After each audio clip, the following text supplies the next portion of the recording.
Welcome to the Clayton Vance Podcast. Here is where we discuss the art and soul of architecture and explain why the world looks the way it does. Today, our guest is Mike Hathorne. He is an author, an educator, urban strategist, and a consultant specializing in demographic change, housing markets, and community design. And he's been working in development for 30 plus years. And I know that sounds boring because what on earth is a demographic consultant? But we're going to get into that and help you understand what that actually is. Because the reality is it's these type of people who begin to help shape the DNA and the zoning and all the stuff that makes the world in which we live. And what we're going to do today is discuss three different topics that will divide up into three different podcasts. And they're all related. Number one will be kind of some of the basics of zoning and why it matters for you in your life and how big of an effect and impact it has on your daily living. And after that, we'll talk about density, why it's a four-letter word, why we hate it, and why it's good and why it's bad, and the issues regarding like when new development comes into your town, you're like, I hate it, don't have any development here. We'll discuss why people generally feel the way they do. We know why we feel the way we do, but when can it be good? And also what the idea of mixed use. You've all heard the idea of mixed use developments, and half the time when you go to one, it's like, you don't know about this. It doesn't really work that well. What makes mixed use work? What makes it doesn't not work? And those are the different things we'll be talking about. So Mike, in terms of how you got to a place where you're a consultant on demographic change and housing markets and stuff, like where did you get interest in this? It's a very important question because I think what I try to contemplate is the idea that everybody has their origin story. I know you have your origin story as to what has you doing what you do. My origin story started with being exposed to development patterns very early in my career that made me question why they were different. And in trying to figure that out, I basically landed in the realm of our first topic, which is zoning. Zoning is the problem, and it's also the solution. And as you reference, zoning, the way that I like to discuss zoning is that it is literally the DNA of our development patterns. Just as in nature, DNA is responsible for the creation of every living thing on this planet. Zoning in the United States is the impetus of everything that we see in our built environment. It doesn't happen without it. So when you see a bad project, there's a culprit. Mm-hmm. And oftentimes the majority of the blame can fall on the zoning. Okay, I want to ask a couple questions here. Going back to origin story and also how and why, I want to discuss some hows and whys. Most people, and most people who will eventually be listening to this podcast, are just driving around there. You know, they're driving on the freeway right now, stuck on the freeway, being like, well, I'm listening to a podcast talking about how it really sucks to be driving and stuck on a freeway.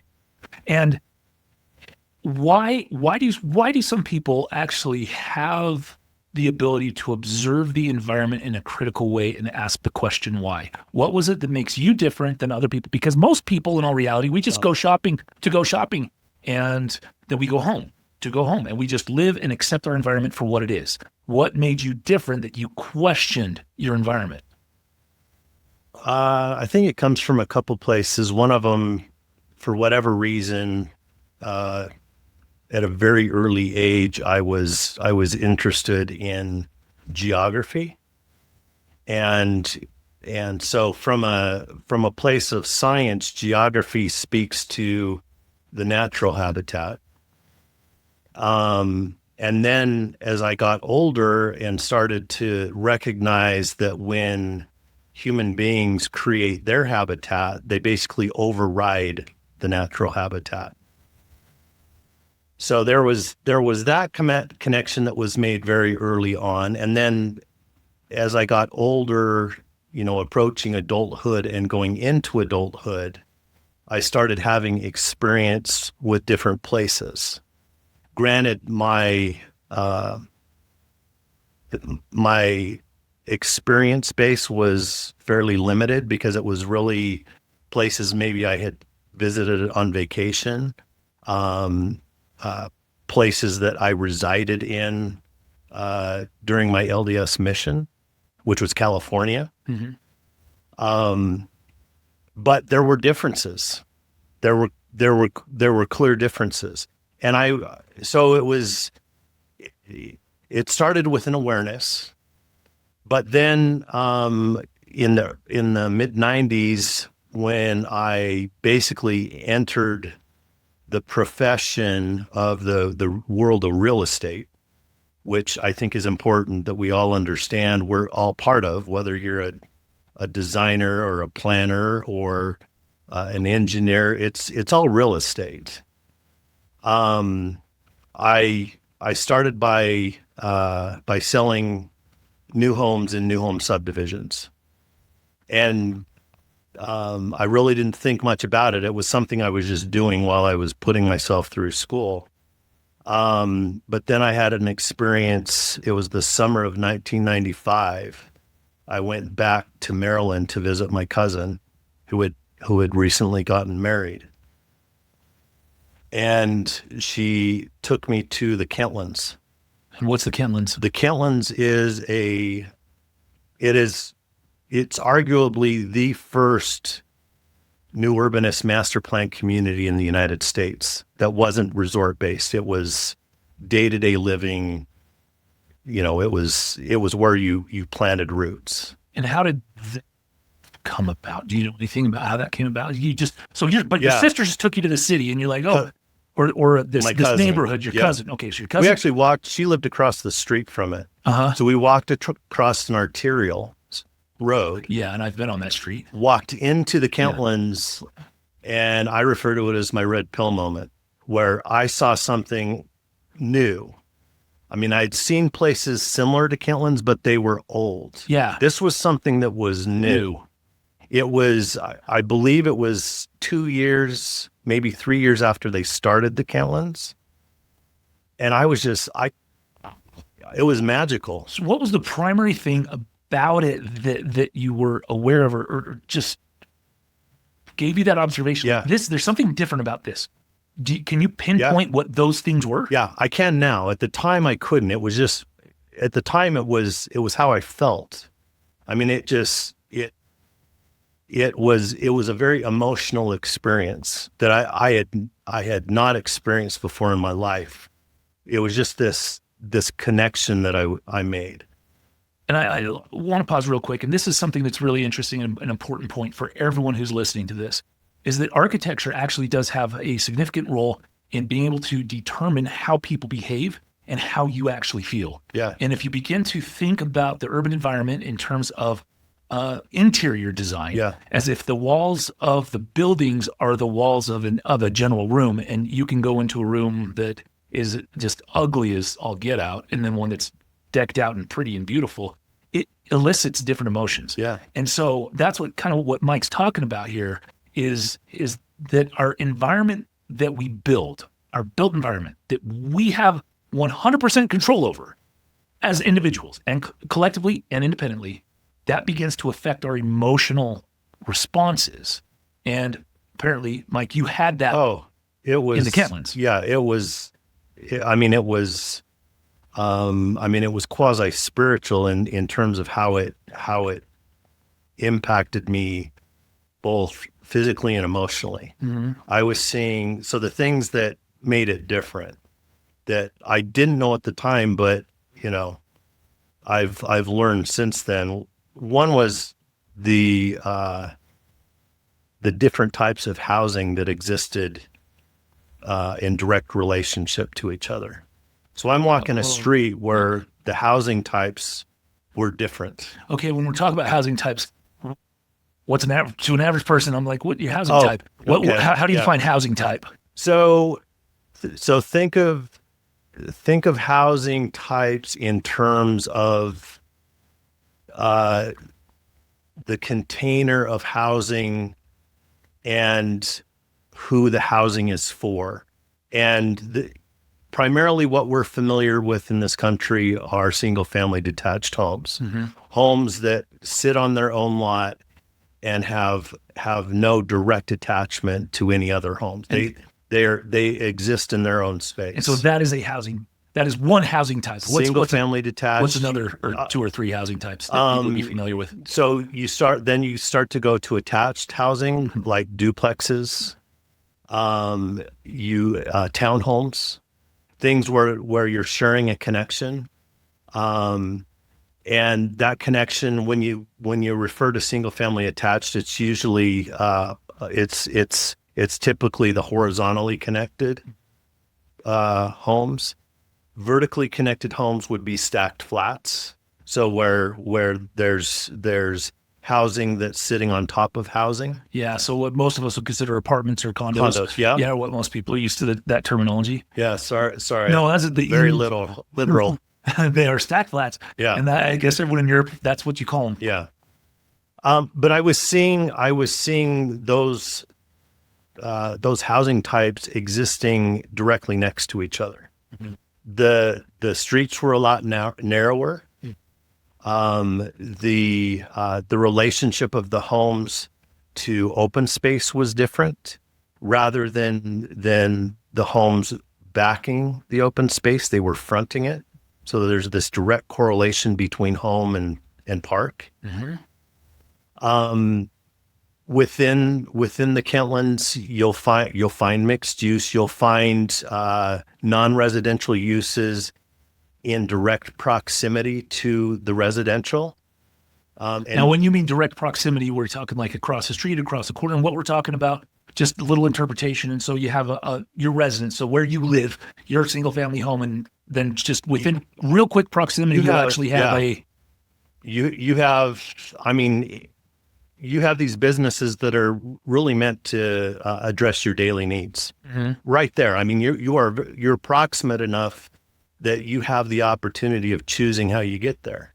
You're not being forced to get in a car to go to the store. You can walk to it, you can bike to it, you can hop on a scooter and get to it, but you have the choice. Yeah. The civic buildings were embedded in the community differently, as opposed to being out on the edge. They were inside. I mean, So it was life-changing. Yes. You felt it.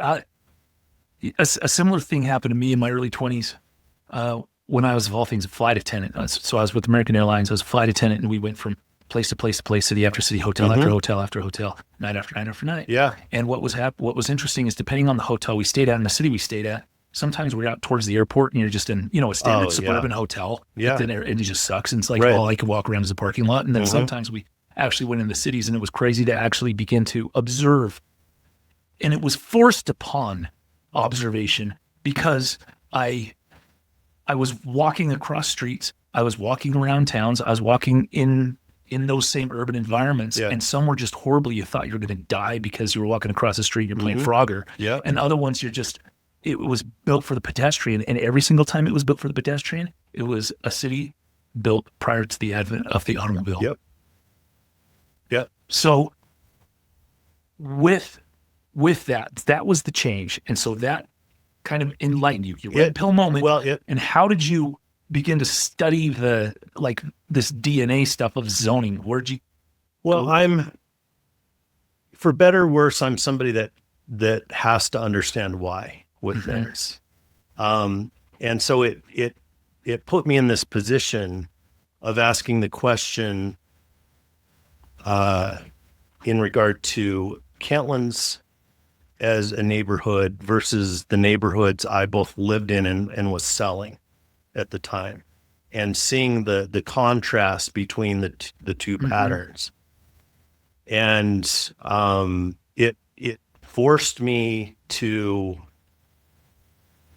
I guess, come to grips with what my preferences were.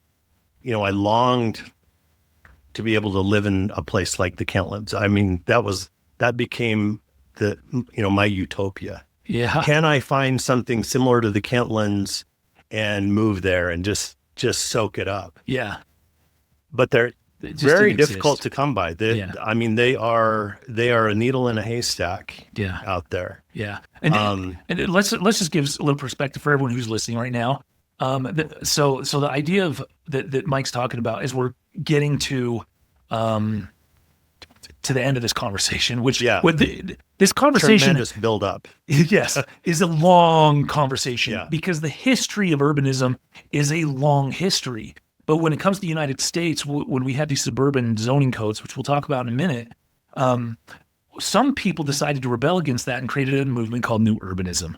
Andres Duany, and who were some of the original founders? Well, his wife, Liz Plater-Zybert. Yeah. Stefanos Palazoides, who's now the dean at Notre Dame. Yeah. Leon Creer was part of that group. Leon Creer, I don't know if he signed the initial charter, but I mean, Leon Creer was the one that basically gave Andres Duany his red pill moment. Yeah. And it's important to understand because there was a movement of observers. And we're not talking about passive observers who just casually went throughout their life, which most of us do, but it was active observers who were part of the actively engaged in the urban environment, trying to figure out, well, what makes it better? How can we make our urban environment actually better? Yeah. And so they came up with this charter called the Charter for New Urbanism or something like that. No, that's right. Is that right? Yeah. And they started dealing with municipalities to try to come up with master plan developments that were based off of a traditional model in terms of their configuration. Yeah. And so a lot of these were housed back east and down in Florida especially. Mm-hmm. And so there's some wonderful neighborhoods there by Pensacola and there on that what do we call that part of Florida? The Panhandle of Florida? The Redneck Riviera. Redneck Riviera. Yep. I love you guys. And there's amazing neighborhood after neighborhood after neighborhood that aren't just vacation neighborhoods. They're actual real neighborhoods that you can live and fully function in. Yeah, absolutely. And so just so you know, as when you're listening to this conversation, there's a whole movement out there that was dedicated to making urban environments that really function towards for the pedestrian, and zoning did not allow that. And so what Michael was observing is that this is a totally different experience for someone who's an active observer coming from just your standard strip mall suburban development to oh my gosh, this is a new version of an old city. This is very interesting. Yeah. So just trying to keep you up on the conversation as we're moving forward, because I can get into the weeds of this so fast, and Mike's gonna be talking numbers here pretty soon, and I'll keep pulling him back into something that's relatable, because in the end, this whole conversation is about, I want to generate or help reframe your perspective, because we all come with a frame of reference in terms of how we view the world, right? And when we view the world, we can do it actively or passively. Mm-hmm. And I want everyone who's listening to this to learn something so they become a more active observer and begin asking the same question that you asked, why? Why? And so let's get into that discussion, why, and how that led to where you're at now. Well, I think the why is really the segue into the meat of the topic, which is zoning. I got to a place, a crossroads in my career, where I had to decide, am I going to stay on this real estate sales and marketing path, or am I going to divert? And I because of where I wanted to go, I had to make a diversion, which took me back to school. I went to Arizona State to get a master's degree in urban planning, because what I had surmised by that point was that the area of responsibility for our development patterns is zoning. And so if I wanted to have an impact that would help to change development patterns, I had to tool up. I had to get the degree that was tied to the world of zoning. And planners are the ones that that reside in the area of regulatory responsibility for zoning. Now, my intent was never to work for a municipal government, because I always wanted to be on the development side. Because the developers are the implementers. Yeah. And the developers are the ones who need the new DNA to deliver the communities that are similar to the Kentlands. So how can I be the conduit between those two to help deliver the developer what they should have access to, that will allow them to deliver a pattern that is different from a suburban pattern. And when you started studying this stuff, what were some of the, I guess, your defining moments that helped shape your view of things? Was it a I know the result I want, and then you just approach a kind of a back end approach? It was a reverse engineering process, because I started from the place of seeing outcomes. Yeah. And saying, well, why is this outcome different than this? Having no understanding whatsoever that there's a set of rules that determine those two things. Once I understood, well, zoning's the thing that determines it, it was then digging into, okay, well, what was the zoning for the Kentlands? I want to understand, what were the set of rules that allowed the Kentlands to become what it is? So did you read the actual zoning of the Kentlands? Yes, the zoning for the Kentlands is actually pretty fascinating, because similar to Seaside in Florida, it's two, I want to say they were 36 by 48 posters that went up the wall. That was their zoning. And all of the rules associated with delivery were contained on those two posters. And that's I can see it's blowing your mind, because typically a zoning code is page after page hundreds of pages. Yeah. So, I mean, you can't pull that off now. I mean, a community like the Kentlands is now page after page after page. Yeah. But at that time, I mean, because we're talking mid 80s for Seaside and early 90s for the Kentlands, and both of those systems were created by DPZ, by Andres and Liz's firm DPZ.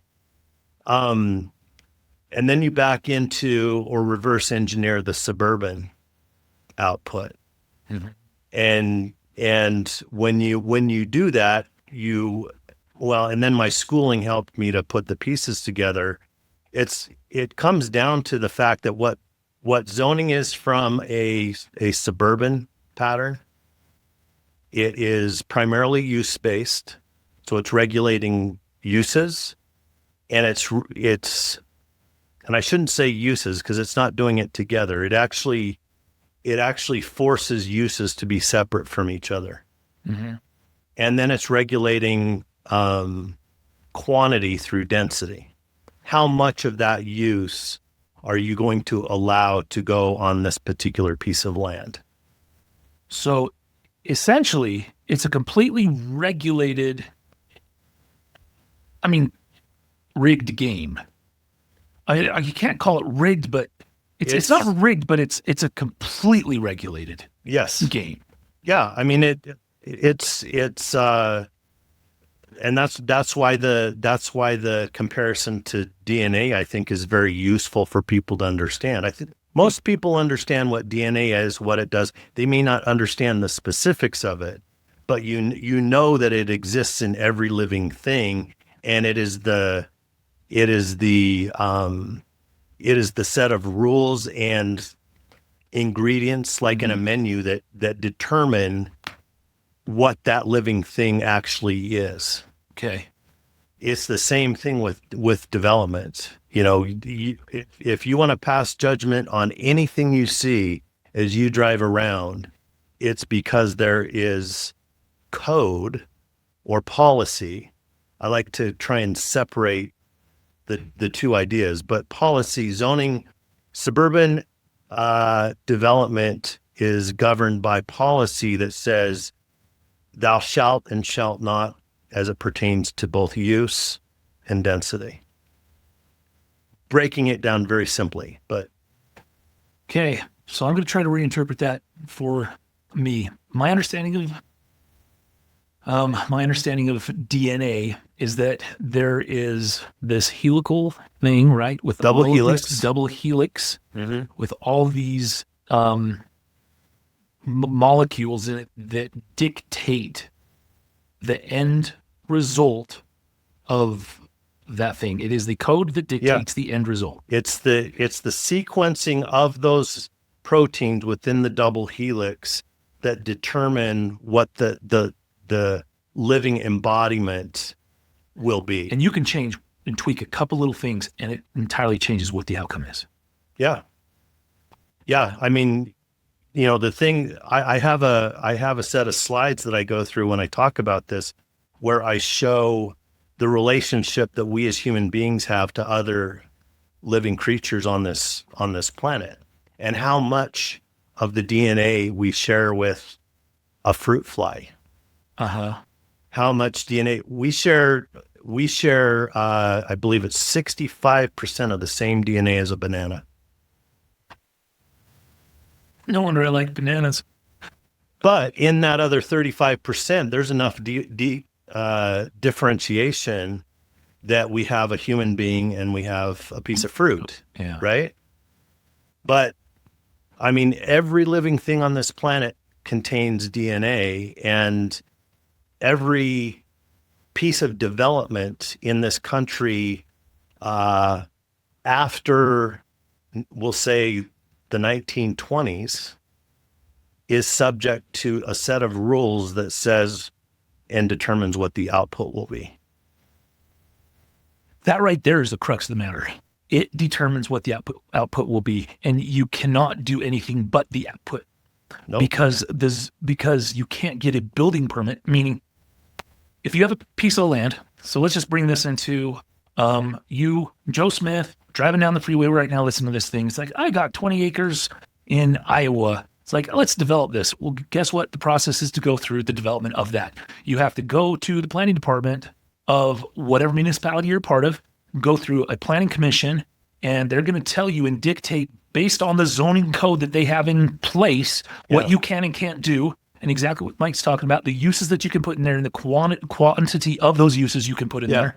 And you can do nothing but that. And so then you go hire a civil engineer, and the civil engineer just designs and tries to maximize the value you get, the financial value you get from it. It's not a design process. Yeah. It's just an input delivery output by formula. Yeah, delivery by formula. It's just there's no art within the idea of use-based zoning. And if you look at all the places you absolutely love to go, vacation, any of that type of stuff, they're works of art. The whole city is a uniform composition of art. Every building, every sidewalk, every store, everything contributes to that choreographed composition of urbanism that makes for such a transformational experience, an emotional experience when you're walking down those streets and shopping in those stores and eating on those sidewalks. And so when you're dealing with this zoning stuff, you are forced into it, and then to change the zoning is a nightmare. It takes years. Yeah. And I've worked on developments where it's taken years. Yeah. And I still work on developments where it takes years. And so that's why most people don't change it. And so what we're trying to do is explain, if you want to just keep getting what you've got, just keep doing what you're doing. But the reality is, Mike talked about policy and code. Yeah. And oftentimes when you read articles about some new developer coming and destroying the land and blah, blah, blah, blah, blah, what they say is they did an illegal thing. Can we talk about just the word illegal as it relates to policy and zoning code? And when is something illegal or not illegal, or is something even illegal? Are we using the wrong terminology because we're misunderstanding the actual consequences of? Yeah, it's a very inflammatory word. Yes. And usually gets thrown around due to a lack of understanding of what the actual process is. Yeah. not to say that there aren't backroom deals that occur, but those are, few and far between.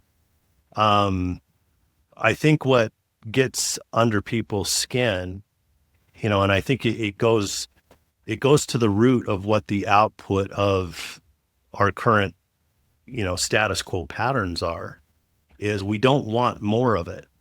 Yeah. Yes. And so what people get upset with is the trade. Because you're giving up, if we're talking about the conversion of land that hasn't been touched by development yet. Your natural habitat that you talked about earlier. Yeah, and you're converting it to human habitat. I think people subconsciously are trying to make sense of the trade that's occurring. Yeah. I'm giving up this for this. I'm not comfortable with that. So I'm going to fight that because of what it is. Yeah. More ugly stuff. Yeah.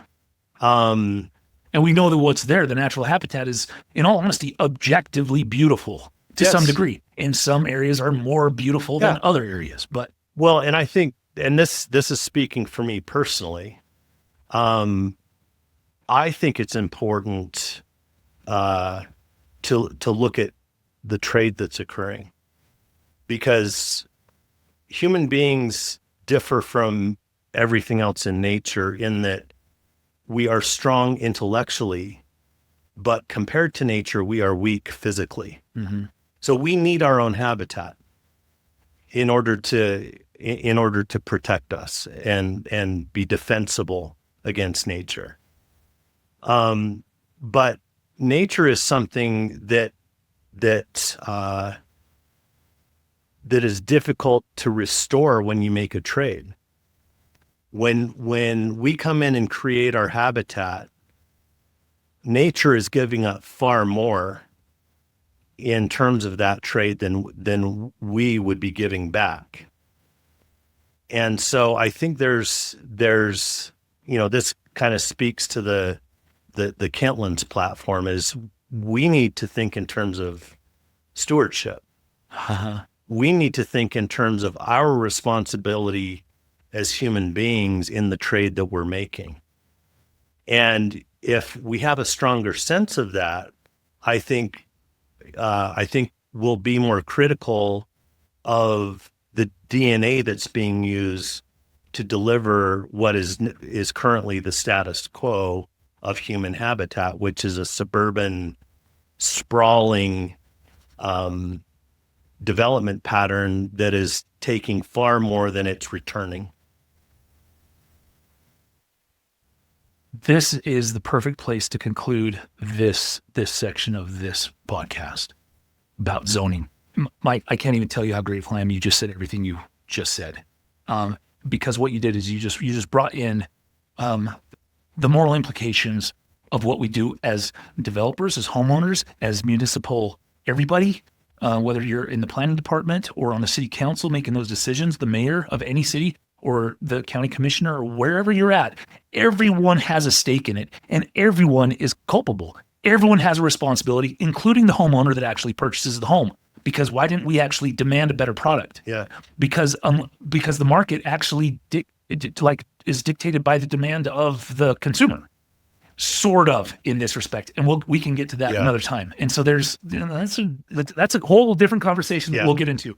But I am grateful that you actually finished this section up with the moral implications of what we're doing to our land. And so if you are a person out there who is actually truly concerned about quote unquote sustainability, it's more than just green architecture and things that are zero emissions, carbon footprint stuff. No, if you're truly concerned about real sustainability, real green architecture, the first place you begin is zoning. And it's the changing or